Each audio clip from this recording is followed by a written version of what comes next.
কাল ভারতীয় মহিলা দল এগেনস্ট আয়ারল্যান্ড মহিলা দলের মধ্যকার প্রথম ওডিআই ম্যাচ ছিল এবং প্রথম ওডিআই ম্যাচে যে পারফরমেন্স এসেছে পুরোটাই চমকপ্রদ।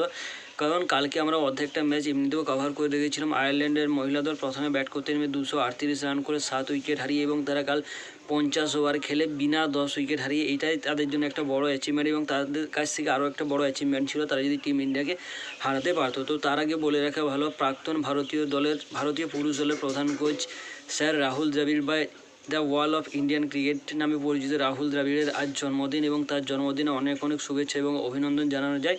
কারণ তার প্রচেষ্টা এবং বাকি ভারতীয় সমস্ত সদস্যদের প্রচেষ্টায় কিন্তু আমরা দীর্ঘ কয়েক বছরের অপেক্ষার অবসান ঘটিয়ে ফাইনালি বা শেষ ম্যাচ টি20 ওয়ার্ল্ড কাপ জিতে যে একটা চমকপ্রদ পারফরমেন্স ছিল, সেখানে কতটা আপস অ্যান্ড ডাউন ছিল এবং কতটা কষ্ট করে আমরা টি20 ওয়ার্ল্ড কাপ জিতেছি সেটা আমরাই জানি। কারণ যারা আমাদের প্রথম থেকে শেষ ম্যাচ পর্যন্ত টিম ইন্ডিয়াকে সাপোর্ট করেছিলেন, বিশেষ করে হেনরি ক্লাসেন যেভাবে আমাদেরকে টি20 ওয়ার্ল্ড কাপে মেরেছিল এবং শেষ ম্যাচ সূর্যকুমার যাদব বাউন্ডারি লাইনে ডেভিড মিলারের যে ক্যাচ নিয়েছিল সেটা ভোলার নয় এবং কালকের ম্যাচটাও ভোলার নয়। কালকে আয়ারল্যান্ডের মহিলা দল টিম ইন্ডিয়ার মহিলা দলের এগেনস্টে যে পারফরমেন্স দিয়েছিল অসাধারণ। কারণ কাল তারা বিনা 10 উইকেট হারিয়ে 238 রান করে 7 উইকেট হারিয়ে, যেখানে 3টা রান আউট ছিল এবং আয়ারল্যান্ডের ক্যাপ্টেন গ্যাবি লুইস 92 রানের একটা অসাধারণ বা অনবদ্য ইনিংস পারফরমেন্স দিয়েছিল সমস্ত আয়ারল্যান্ড ক্রিকেটের ফ্যানদেরকে। কারণ ইন্ডিয়ার এগেনস্টে 92 রানের performance, hats off performance Gaby লুইসের তরফ থেকে, যেটা আমরা বলতে পারি।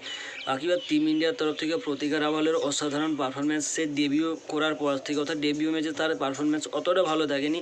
সে 50-এর দূর গড়ায় গিয়ে আউট হয়, কিন্তু তার পরবর্তীতে সে যতগুলো ম্যাচ খেলেছে সেখানে সে প্রত্যেকটা ম্যাচে তার ইমপ্রুভমেন্ট দেখিয়েছে এবং সে সমস্ত ভারতীয় মহিলা ক্রিকেটের দর্শকদেরকে, আশা করি আমার মতো সবাইকেই চমকপ্রদ পারফরমেন্স দিয়ে চমকে দিয়েছে। কারণ কালকে টিম ইন্ডিয়ার তরফ থেকে সর্বাধিক বা সবচেয়ে ভালো পারফরমেন্স প্রতিকা রাওয়ালেরই ছিল।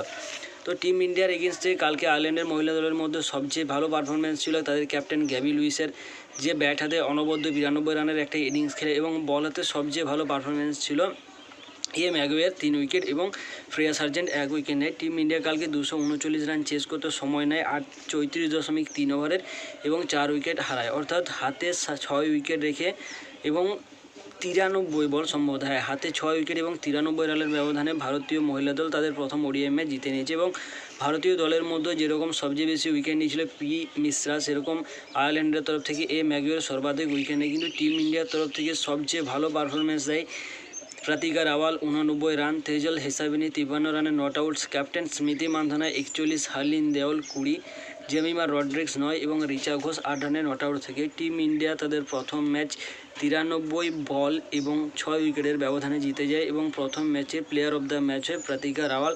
তার একটা অনবদ্য ইনিংস যেটা সে কালকে ভারতীয় দলের সমস্ত ফ্যানেদের উপহার দিয়েছে এবং অসাধারণ ম্যাচ কালকেরটা ছিল। এবং কালকে যদি ম্যাচটা আরেকটু টানপোড়ান হতো, মোটামুটি 40-45 ওভারে গিয়ে ভারতীয় মহিলা দল জিততো, সেটা আরও ভালো লাগতো। কিন্তু অ্যাজ এক্সপেক্টেড ভারতীয় মহিলা দলের 50 ওভার লাগার কথাও ছিল না এবং তারা লাগায়ওনি। তো যাই হোক, প্রথম ম্যাচের জয় আমরা পেয়ে গিয়েছি। বাকিবাদ দুটো ম্যাচের মধ্যে আরও একটা ম্যাচ আমাদেরকে জিততে হবে এবং আশা করি বাকি দুটো ম্যাচে আয়ারল্যান্ডের কাছ থেকে আমরা কড়া পারফরমেন্স দেখতে পাবো। আয়ারল্যান্ড যেন শেষ ম্যাচ এই সিরিজের একটা ম্যাচ অন্তত জিতে যায়। বাকিবার তারা যদি দুটো ম্যাচও জিতে যায় সেখানে অবাক হওয়ার মতো কিছু নেই, কারণ আয়ারল্যান্ড ক্রিকেট দল ধীরে ধীরে তাদের ইমপ্রুভমেন্ট দেখিয়েছে। তারা বাংলাদেশকেও কড়া টক্কর দিয়েছিল এবং সম্ভবত বাংলাদেশ সিরিজে তারা বাংলাদেশকে একটা ম্যাচ হারিয়েওছিল। এবং আজকের একটা ম্যাচ ছিল যেটা হচ্ছে শ্রীলঙ্কা ভার্সেস নিউজিল্যান্ড পুরুষ দলের মধ্যে আজ লাস্ট ওডিআই ম্যাচ ছিল এবং লাস্ট ওডিআই ম্যাচে শ্রীলঙ্কা জয়লাভ করেছে।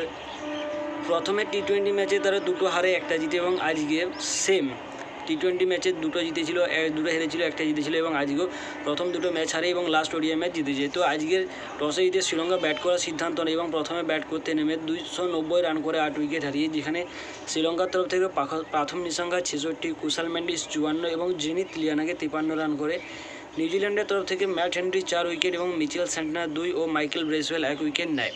নিউজিল্যান্ডের টার্গেট ছিল 291 রান, সেখানে নিউজিল্যান্ড 150 রানে 29.4 ওভারে পেটি ব্যাক হয়ে প্যাভিলিয়নে ফিরে যায় এবং 2-1 ব্যবধানে এই ওডিআই সিরিজে জয়লাভ করে। বাকিবাদ নিউজিল্যান্ডের তরফ থেকে ব্যাট হাটে মার্ক চ্যাপম্যান সর্বাধিক রান করে 81, নেথন স্মিথ 17 এবং মাইকেল ব্রেসওয়েল 13 রান করে। অপরদিকে শ্রীলঙ্কার তরফ থেকে ঈশান মালিঙ্গা 3 উইকেট, আসিদা ফার্নান্ডো 3 উইকেট এবং মাহেশ থিকসানা 3 উইকেট নেয় এবং একটা রান আউটের শিকার থাকে। বাকিবাদ প্লেয়ার অফ দ্য ম্যাচ হয় ম্যাট হেনরি এবং প্লেয়ার অফ দ্য সিরিজ হয় ম্যাট হেনরি এবং প্লেয়ার অফ দ্য ম্যাচ হয় আসিদা ফার্নান্ডো। দুটো ম্যাচ দুটোই অসাধারণ ছিল। কাল আয়ারল্যান্ড ভার্সেস ইন্ডিয়া মহিলা দলের মধ্যে প্রথম ওডিআই ম্যাচ এবং আজকের ম্যাচটা অসাধারণ মোটামুটি বলতে পারি, কারণ প্রথম দুটো ওডিআই ম্যাচ শ্রীলঙ্কার জন্য যেভাবেই গিয়েছিল বা যে পারফরমেন্স ছিল তার তুলনায় কিন্তু থার্ড ওডিআই ম্যাচে নিউজিল্যান্ড তার থেকেও ডবল বা তিন ডবল বা 4 ডবল খারাপ পারফরমেন্স দিয়েছে।